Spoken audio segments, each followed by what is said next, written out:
পর্দা করো পরো রে হিজাব, নইলে তোমার কবরে হবে ভয়ঙ্কর আযাব।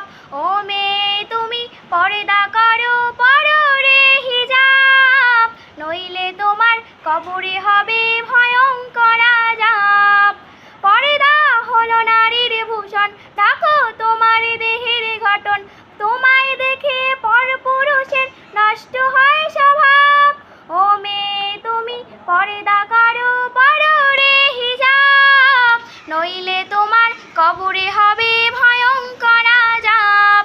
ও মেয়ে তুমি পর্দা করো পরো রে হিজাব, নইলে তোমার কবরে হবে ভয়ঙ্কর আযাব। পর্দা ছাড়া বেপরোয়ায় চলে যে নারী, রোজ হাসরে হবে সে দোজখের খড়ি। পর্দা ছাড়া বেপরোয়ায় চলে যে নারী, রোজ হাসরে হবে সে দোজখের খড়ি। পর্দা হলো নারীর ভূষণ, ঢাকো তোমার দেহের গঠন, তোমায় দেখে পরপুরুষের নষ্ট হয় স্বভাব। ও মেয়ে তুমি পর্দা করো পরো রে হিজাব, নইলে তোমার কবরে হবে ভয়।